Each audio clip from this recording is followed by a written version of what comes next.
श्री गुरुचरणं शरणं प्रपद्ये। श्रीरामचरितमानसं शरणं प्रपद्ये। आइए इस संवाद पीठ से थोड़ी चर्चा करें।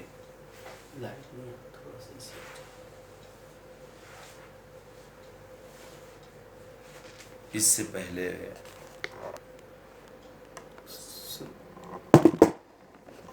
थोड़ा सी से हो जाओ बस।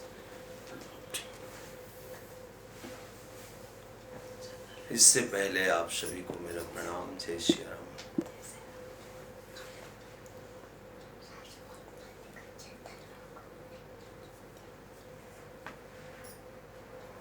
दो तीन दिन से ये चकोरे पक्षी घूम रहा है मेरे ऊपर। रामचरितमानस में जहाँ जहाँ चकोर शब्द है, बड़ा मार्मिक और मुनि समूह में बैठे सन्मुख सबकी ओर शरद इंदु तन चितवत मानव निकर चकोर। भगवान राम को शरद इंदु कहते हैं, शरद पूर्णिमा के चंद्रमा। तो बहुत जगह चकोर की बातें गोस्वामी जी रखे हैं, लेकिन बहुत महत्व की जगह में रखे हैं।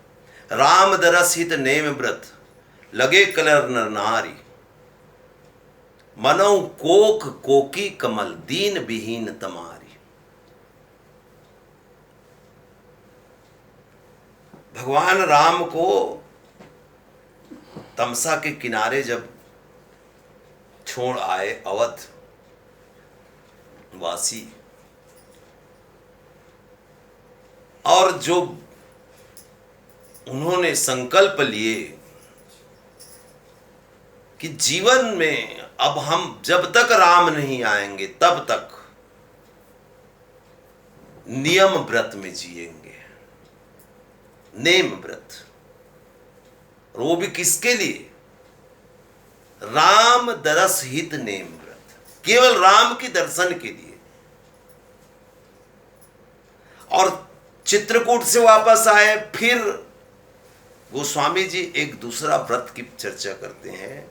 राम दरस हित नेम व्रत करत नेम उपवास, तज तज भूषण भोग सुख जियत अवध की आस।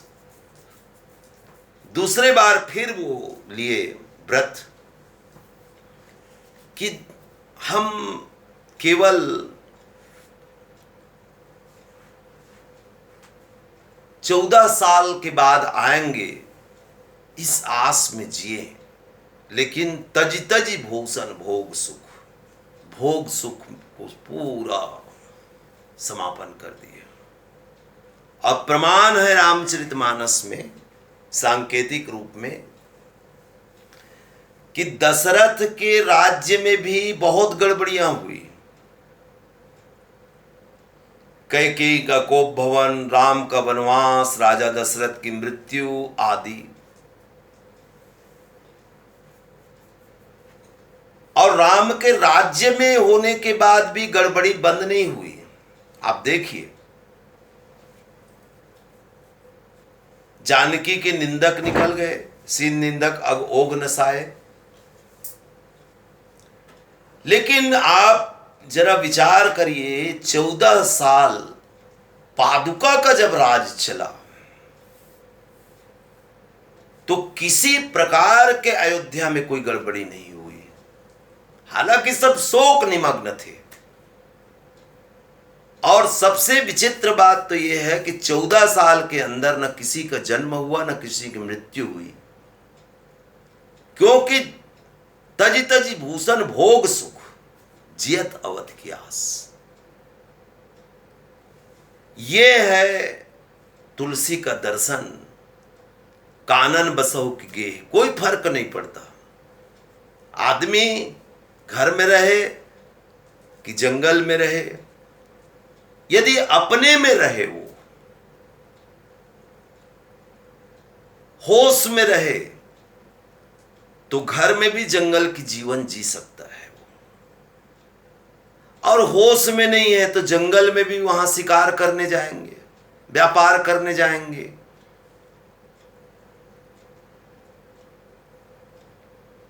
तुलसीदास जी दोहावली रामायण में कहते हैं, घर किन्ने घर जात है, घर छाड़े घर जाए।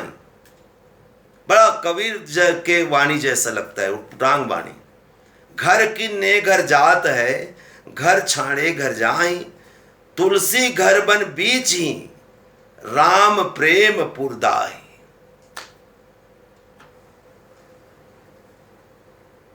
तुलसी घर बन बीच ही, राम प्रेम पुर छाए। तो ये जो घर और वन के बीच में जीवन जीना, ये बड़ा महत्व की बात है।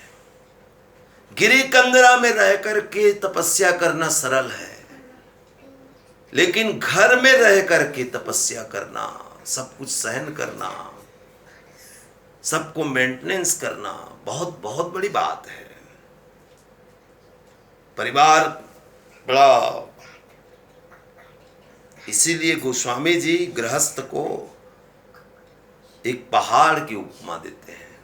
पहाड़ है, गृह कारज नाना जंजाला, ते अति दुर्गम शैल। दुर्गम पहाड़ है, यहां सबको सबकी रुचि रखना है। इसलिए जिम्मेदार व्यक्ति को ऐसा जीवन जीना चाहिए। तो तुलसी कहते हैं घर किन्ने घर जात है। मान लो क्या क्या उनका संकेत है, देखिए। घर में रह के यदि लिप्त हो जाए आदमी, आसक्ति में जिए, तो घर जात है। कौन से घर? परलोक का, परमात्मा के जो घर है, जिसके लिए हम आए हैं, वो चला जाएगा। और घर छाड़े घर जाए, और घर को छोड़ दो तो घर के लोग अनाथ महसूस करेंगे। बच्चे हैं, बीवी हैं, परिवार है, सबका स्नेह है, सबका रखना है, तो घर की तुमको भी नहीं छोड़ा जा सकता, क्योंकि घर छोड़े घर जाए, घर भी चला जाएगा। तो तुलसी घर बन बीच ही, राम प्रेम पुर छाए। घर और वन के बीच में रामपुर की वातावरण, जो मैं पहले कहा कि करत नेम उपवास, मनौ कोक कोकी कमल, दीन विहीन तमारी। कैसे रह रहे हैं अध्यावासी? एक डिस्टेंस बना के, एक संयम बना के। तो जीवन जीना बहुत सरल है यदि समझ आ जाए तो। जीवन बिगाड़ना कठिन है, लेकिन हम स्वभाव बना चुके हैं जीवन को बिगाड़ने की, दुख पाने की। इसलिए हमको ये बात समझ नहीं आता। हमको कहीं से ये बात समझ आ जाए, या कोई सदगुरु, कोई बुद्ध पुरुष समझा दे, और उनके दृष्टिकोण से यदि जिंदगी को हम देखें, तो ये वर्तमान में जीना हम सीख जाएंगे। और जो परिस्थिति है, उस परिस्थिति में हम बड़ा ही आनंद से रह सकते हैं। हम यदि निश्चित कर लें कि हमको सुख पाना है, तो हमारा कोई, किसी का ताकत नहीं हमको दुख दे सके। लेकिन हम ही होश में नहीं है। इसीलिए तो परमात्मा की